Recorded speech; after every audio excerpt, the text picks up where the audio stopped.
The classified documents indictment is a stunning display of Trump's narcissism.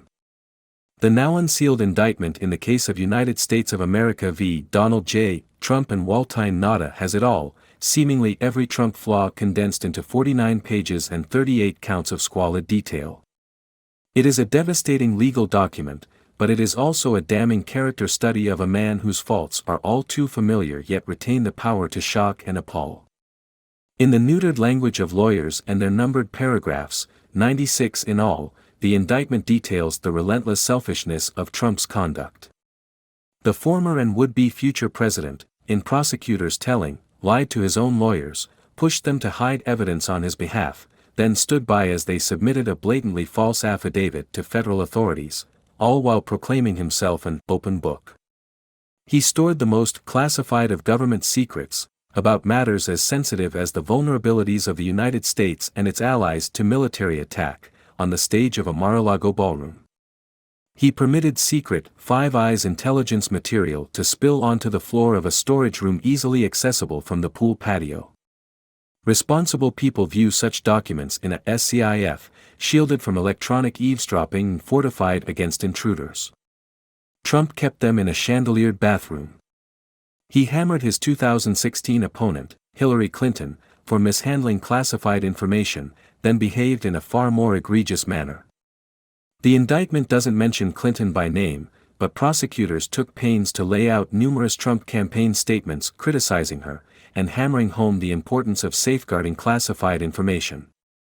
"We can't have someone in the Oval Office who doesn't understand the meaning of the word confidential or classified," Trump insisted as Election Day 2016 approached. "One of the first things we must do is to enforce all classification rules and to enforce all laws relating to the handling of classified information." So said the man who, according to the indictment, dramatically brandished classified documents for guests at his Bedminster, New Jersey, country club, guests notably lacking security clearances. "As president I could have declassified it. Now I can't, but this is still a secret," Trump told two people working on the memoir of his former chief of staff, Mark Meadows, discussing a memo that outlined the U.S. plan of attack on Iran. "It's on tape." The defendant indicted himself. Prosecutors used the term speaking indictment to describe a charging document that narrates a story of criminal conduct. This indictment all but shouts, "This man is a danger to the country. He is a liar. He is a hypocrite. He is a crook." It does not say, "But I will," he should never again be allowed anywhere near the levers of power. Missing from the indictment, unnecessary as a matter of law, unavoidable as an element of human psychology, is the question of motive. Why did Trump do this? Why his zeal, his mania, to retain these particular documents when government officials came calling for them? Why persist? Why dig the hole deep into the territory of obstruction, when a subpoena underscored that the government meant business? Part of the explanation might be that of Trump as the eternal toddler. He wants what he wants. The papers are his toys, and he will not give them back. "I don't want anybody looking," Trump is quoted as telling his lawyer, in the lawyer's damning memo to self. "I don't want anybody looking through my boxes, I really don't.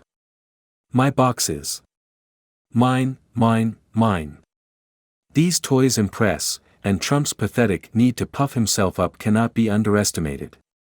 Thus, meeting with an unnamed representative of his pack at Bedminster, Trump brandished a classified map of Country B and told the person that he should not be showing the map to the PAC representative and not to get too close.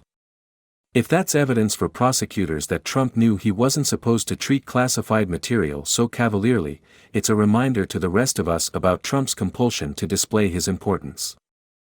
To read the indictment is to drown again in Trump's narcissism. Others exist only to serve his needs and sacrifice themselves to the greater good of Trump. The indictment relates that in May 2022, speaking with one of his attorneys, Trump blithely suggests that the lawyer deep-six any problem documents. As the lawyer later recalled, he made a funny motion as though, "Well, okay, why don't you take them with you to your hotel room, and if there's anything really bad in there, like, pluck it out. Yeah, why don't you commit a felony and jeopardize your law license?" And then there are the moments of pure deliciousness, the awkward glimpses behind the scenes in Trump world. The indictment quotes a Trump family member, I'm guessing his wife, Melania, texting Nauta, the former president's personal aide, just ahead of a flight out of town. I saw you put boxes to POTUS room, the text states. Just FYI, and I will tell him as well, not sure how many he wants to take on Friday on the plane. We will not have a room for them. Plane will be full with luggage. Forget your boxes. I need that cargo space for my couture. Announcing the indictment Friday, Special Counsel Jack Smith said, I invite everyone to read it in full to understand the scope and the gravity of the crimes charged. Please do. It is a document that should never have had to be written about an American president. Trump's own conduct made it unavoidable.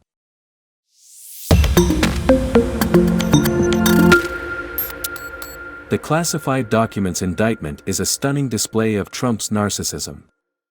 The now unsealed indictment in the case of United States of America v. Donald J. Trump and Waltine Nauta has it all, seemingly every Trump flaw condensed into 49 pages and 38 counts of squalid detail. It is a devastating legal document, but it is also a damning character study of a man whose faults are all too familiar yet retain the power to shock and appall. Why mowing the lawn is like making your bed in public. A neighbor recently gave me perhaps the greatest compliment found in the vocabulary of the suburban American male, geez, man, shaking his head with eyebrows raised and eyes wide, your lawn looks great. It's really green. I interrupted him with a smile. Greener than a golf course. There's no place for modesty here. Humble brags are for people you don't know well. Me and my neighbor Tom, or is his name Bill, are the best of friends, so we don't bridle the ego when it comes to lawn care. It's that time of year when days are filled with the sound of buzzing mowers and the smell of freshly cut grass.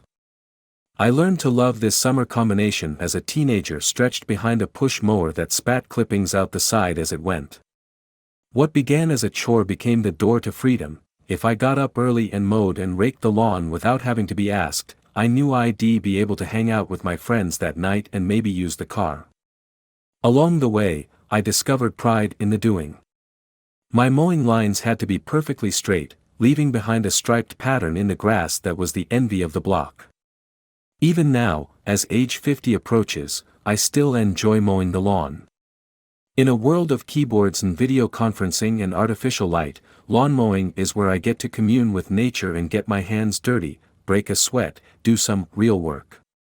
It is sometimes hard to see the difference you make in the world, but lawn care provides immediate feedback, as is often the case with jobs that require you to shower after work instead of before. And the being outside has a social importance. It announces your presence, marks your place. It isn't an exaggeration to say that roughly 98% of what I know about my neighbors was learned while mowing the lawn. For example, I know my good buddy Bill, no, his name is Tom. John.